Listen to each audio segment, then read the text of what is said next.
Chapter 16. Some Cautions and Concluding Observations from the Science of Getting Rich.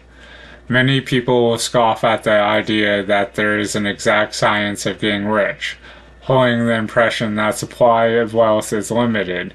They will insist that social and governmental institutions must be changed before even any considerable number of people can acquire a competence, but that is not true. It is true that existing governments keep the masses in poverty, but this is because the masses do not think and act in the certain way. If the masses begin to move forward as suggested in this book, neither government nor industrial systems can check them.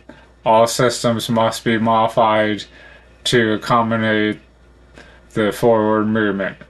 If the people have the advancing mind, have the faith that they can become rich, and move forward with a fixed purpose to become rich, nothing can possibly keep them in poverty.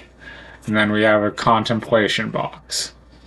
With our world becoming more and more automated, this information is more pertinent than ever. Obviously, it's now 100 plus years after the book was initially published, and most people have yet to gain this wisdom. After all, they don't teach this book in schools. Hint, hint, if you're a teacher, contact me for at-cost books for your students. Because this is actually the Science of Getting Rich noted integrated edition. So it's kind of like, updated, give these text boxes throughout the text. As our world becomes more automated, people will either need to learn this or they'll be in for a significant struggle. When the work you do today can be done by a machine tomorrow, it's time to gain mastery over your mind and set your sights higher. Individuals may enter upon the certain way at any time and under any government and make themselves rich. And when any considerable number of individuals do so under any government, they will cause the system to be modified as to open the way for others.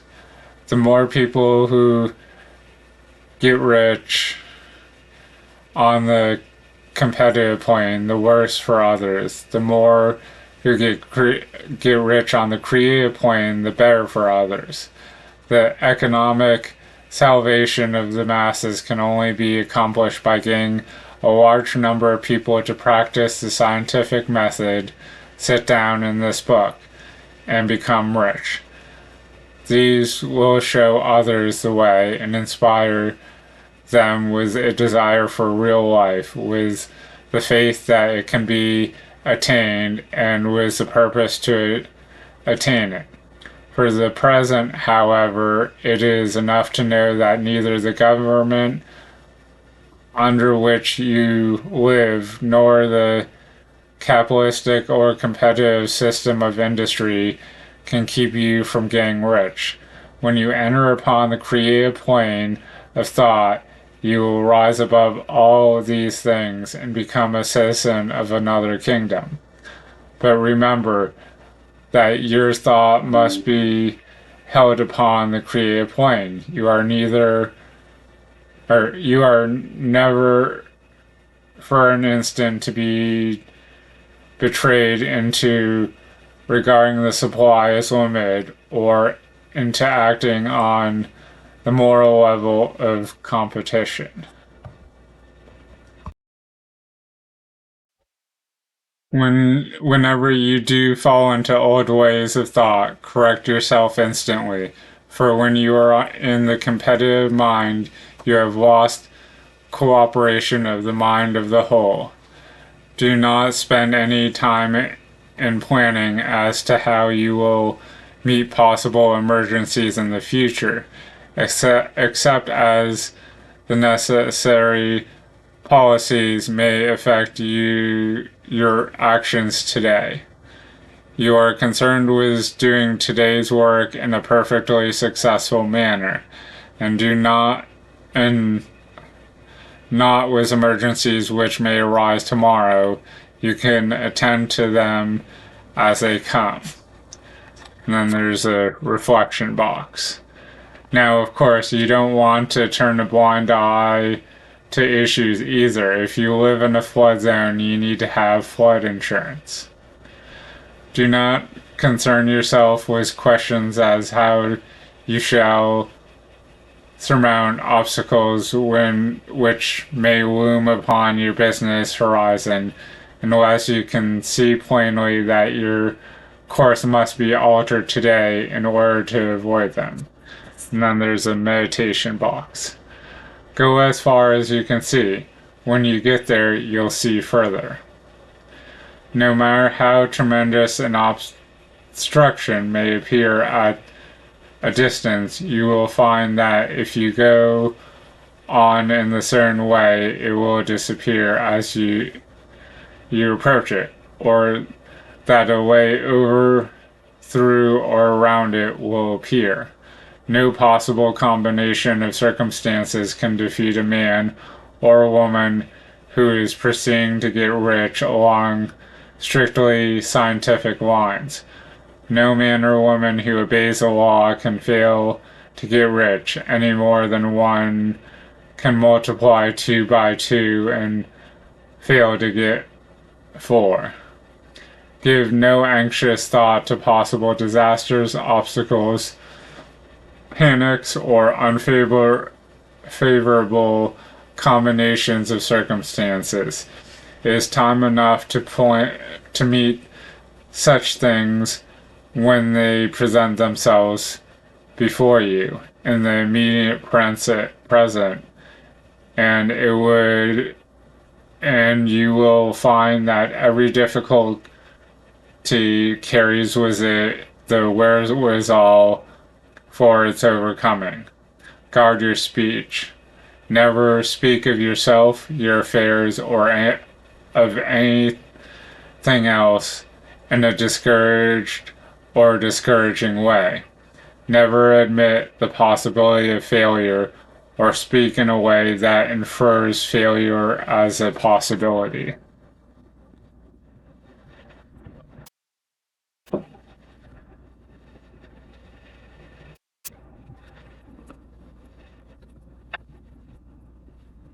Never speak of the times as being hard or of business conditions as being doubtful. Times may be hard in business, doubtful for those who are on the competitive point, but they can never be so for you. You can create what you want, and you are above fear.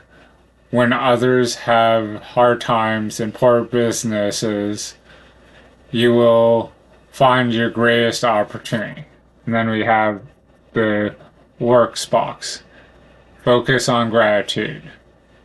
Train yourself to think of and look upon the world as something which is becoming, which is growing, and to regard something evil as being only that which is undeveloped. Always speak in terms of advancement. To do otherwise is to deny your faith, and to deny your faith is to lose it. Never allow yourself to feel disappointment. You may expect to have a certain thing at a certain time and not get it at the time, and this will appear to you like failure. But if you hold to your faith, you will find that the failure is only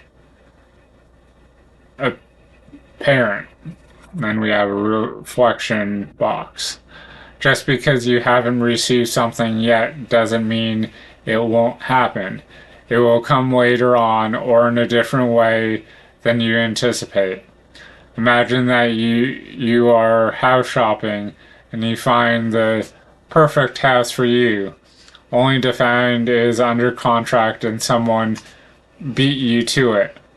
All that means is that there is a more perfect house out there waiting for you, and you'll find it at the right time. Go on in the certain way, and if you do not receive that thing, you will receive something so much better that you will see that the seeming failure was really a great success. As soon as the science had set his mind on making a certain business combination which seemed to him at the time to be very desirable, and he worked on it for some weeks to bring it about. When the crucial time came, the thing failed in a perfectly inexplainable way. It was as if some unseen influence had been working secretly against him. He was not disappointed. On the contrary, he thanked God that his desire had been overruled, and went steadily on with a grateful mind. In a few weeks, an opportunity so much better came his way that he would not have made the first deal on any account, and saw that a mind which knew more than he knew had prevented him from losing the greater good by entangling himself with the lesser. That is the way everything seeming failure will work out for you. If you keep your faith, hold to your purpose, have gratitude, and do every day all that can be done that day, doing every separate act in a successful manner. Then we have a read out loud box. When you make a failure, it is because you have not asked for enough.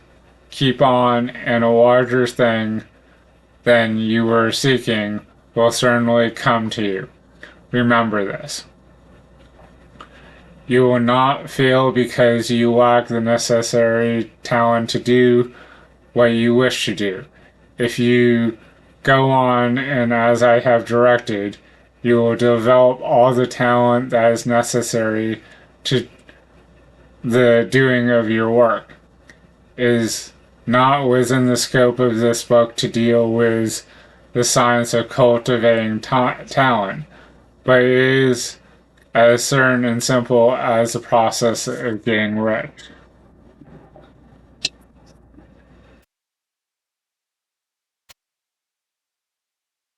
However, do not hesitate or waver for fear that when you come to any certain place, you will fail for lack of ability. Keep right on, and when you come to that place, the ability will be furnished to you. The same source of ability which enabled the untaught Lincoln to do the greatest work in government ever accomplished by a single man is open to you. You may draw upon all the mind there is for wisdom to use in meeting the responsibility which are laid upon you. Go on in full faith. Study this book. Make it your constant companion until you have mastered all the ideas contained in it. While you are getting firmly established in this faith, you will do well to give up most recreations and pleasures, and to stay away from places where ideas conflicting with these are advanced in lectures or sermons.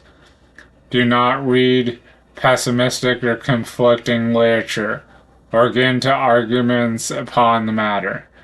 Do very little reading outside of the writers mentioned in the preface. Spend most of your leisure time in contemplating your vision and cultivating the gratitude, and in reading this book. It contains all you need to know of the science of getting rich, and you will find all the essence summed up in the following chapter. Then we have the works box. Surround yourself with like minds. Talk about what you're learning, listen and gauge the response you get, and you'll know who to share your dreams with on a deeper level and who may not get what you're talking about. And then the exercise at the end of the chapter. What am I 100% committed to in my life? The most important, I'm going to do this no matter what it takes, goals.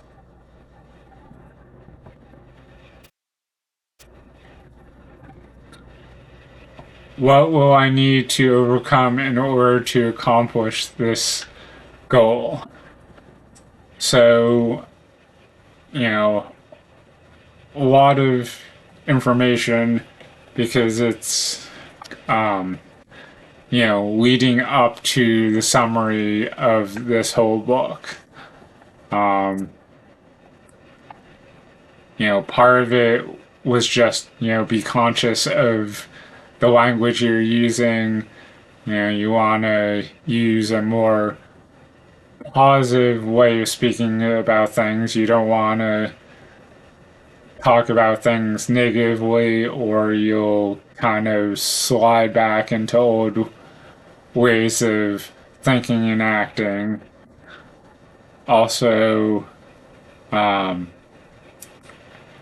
you're not limited by, the government or, social or industry systems.